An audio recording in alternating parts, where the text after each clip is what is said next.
En 1970, la Academia de Hollywood le entregó el Oscar a la mejor película del año a Patton, una película del director John Frankenheimer, que se llevó también el Oscar como mejor dirección, mejor guión, donde participó Francis Ford Coppola, y mejor actor, ese señor que está ahí, George C. Scott, quien hacía el papel del general Patton.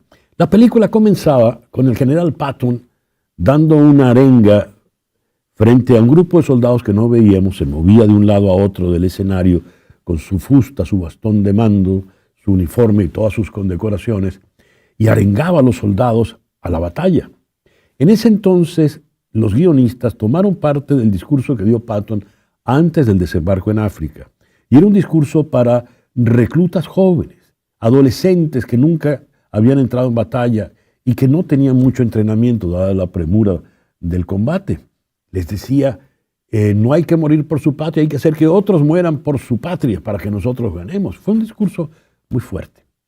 Pues bien, emulando la escena, ayer tuvimos al secretario de Defensa, ahora secretario de Guerra, Pete Hegseth, un secretario bastante joven, dirigiéndose no a reclutas jóvenes, sino a lo más granado de la fuerza militar de Estados Unidos, los más grandes generales de 3 y 4 estrellas, los almirantes, y ante ellos lanzó una arenga parecida a la que se escribió en la película Patton.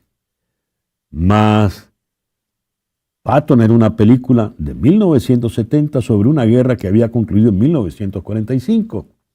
El discurso de ayer es un discurso en el presente frente a una guerra o un eventual combate que habrá de venir. ¿Qué implica esa insólita reunión de ayer en Cuántico? Vamos a consultar esto con el profesor Eduardo Gamarra, de Ciencias Políticas en la Universidad Internacional de Florida, aquí en Miami. Eduardo, muy buenos días. Muchísimas gracias por atendernos en la mañana de hoy. Un placer estar con ustedes, César Miguel. Eduardo, ¿cuál es tu primera impresión de ese evento que ocurrió ayer en Cuántico? Bueno, hay varias reacciones. En primer lugar, pues obviamente fue un evento extraordinariamente orquestado, tipo Hollywood, como acabas de mencionar, o inclusive el escenario mismo era pues lo que tú acabas de mencionar. Entonces, tuvo ese impacto, ¿no? Y además el discurso dado por una persona que tiene parte de periodista o opinador de Fox, y quien esencialmente puso los temas principales de un libro que él escribió en el teleprompter, de manera que él estaba leyendo algo que él ha venido pensando durante mucho tiempo. Y no como un oficial que tuvo tropas a su comando, sino como un oficial que tuvo una carrera militar no muy destacada, por cierto, Mm. que más bien destacó como periodista mucho más que como militar, pero una persona que no llegó a los rangos más altos de las Fuerzas Armadas, que ahora se estaba dirigiendo a generales, algunos de 4 estrellas, algunos de 3 estrellas, etcétera, gente con destacadísimas carreras, que pues ahora el comandante de ellos es una persona que ni siquiera llegó al rango de coronel, ¿no? Ujú. ¿Y qué reacción, qué impacto pudo tener esto en esa audiencia tan particular?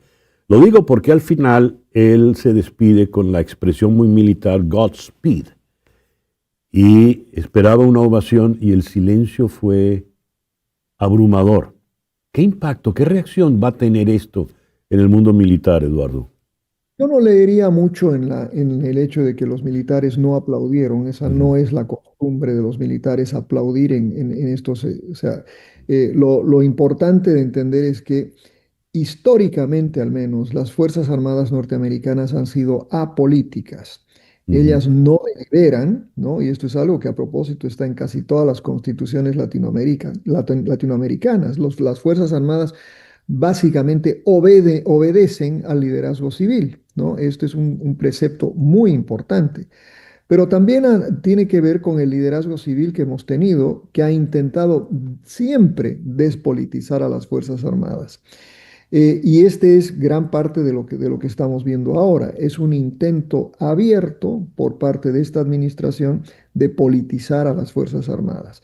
Y sobre todo con el debate anti-woke, ¿no? Y anti-DEI, ¿no? Diversidad, inclusión y Ujú, equidad, que se ha convertido pues en esta guerra cultural que tenemos en el país, que ahora es pues obviamente el punto central de lo que está tratando de hacer esta administración. Es decir, no vamos a tolerar más generales ni gordos ni suaves, pero tampoco vamos a tolerar toda esta ideología. Por eso él hizo el contraste entre un woke department y un war department, ¿no?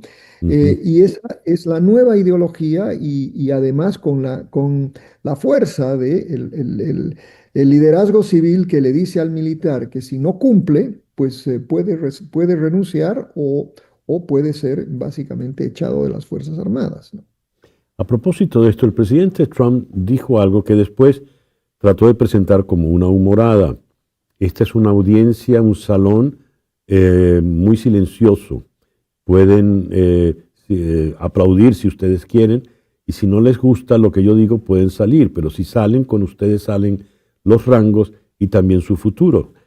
La amenaza muy fuerte, luego la trató de disimular, como decía, con una humorada. Y allí dijo algo delicado que le sugería al secretario Hexet que se podría utilizar la ciudad de Santuario, bajo gobierno demócrata, como campos de entrenamiento para las fuerzas militares. ¿Eso qué implica, Eduardo?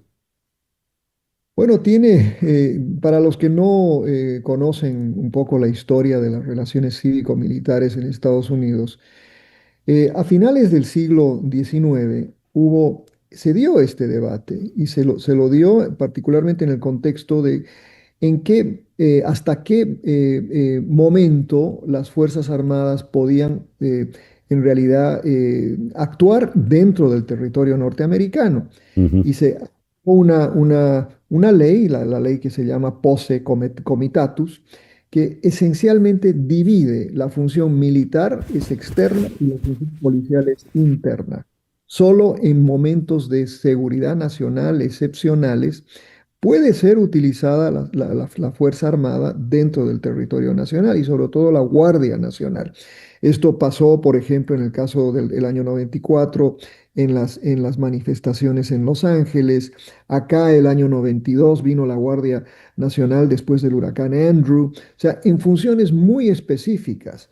Pero lo que el presidente está diciendo ahora, primero con un tono político, porque las ciudades ujú. santuario son dominadas por demócratas, por una parte, y segundo, está básicamente tirando el posse comitatus por la ventana, permitiendo el uso militar y no solo de la Guardia Nacional, él está autorizando el uso, o sea, se habló mucho de letalidad. Está básicamente diciendo que las Fuerzas Armadas, enfrentándose a ciudadanos en el país, podría utilizar la fuerza máxima, la fuerza con mayor letalidad. Y eso tiene implicaciones muy serias, yo creo, en este país, porque no es una práctica común. En América Latina, por supuesto, la hemos tenido, pero acá no es común. Y eso creo que debe llevar a una reflexión profunda. Lo está llevando inclusive dentro de las Fuerzas Armadas, pero como dije al principio, el presidente hoy es Donald Trump y su secretario es Hegseth, y ellos son las autoridades civiles a las cuales las Fuerzas Armadas le deben obediencia. Una última pregunta, Eduardo. Mucho se especuló ante una convocatoria tan insólita como esta, inédita, de traer a todos los generales y almirantes de todos los rincones del mundo para reunirlos en un solo sitio, lo cual, decían los expertos, es hasta un alto riesgo de seguridad. ¿Para qué será esta convocatoria? ¿Para qué será este evento? Hubo todo tipo de especulaciones. Bien, ya tuvimos el evento. ¿Tienes ya las respuestas? ¿Para qué fue convocado este evento en definitiva, Eduardo? Mira, yo creo que a estas alturas nos hemos acostumbrado a que el presidente Trump y el estilo de mandato es mucho de showmanship, ¿no? De entretenimiento.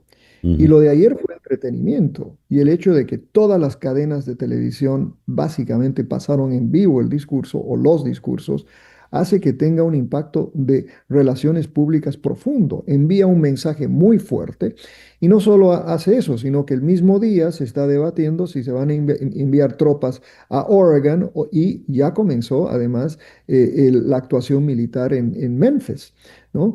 Entonces, creo que sí es un show, ¿no? Ujú. Pero a la vez es algo que lo estamos viviendo en tiempo real.